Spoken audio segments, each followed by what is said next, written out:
Somebody told me Route 66 was haunted. I laughed until that night near Flagstaff at 3 a.m.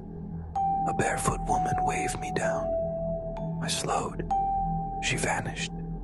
Dashcam froze at 3:33, showing her in my passenger seat. The car still smells like desert rain, and no one believes me.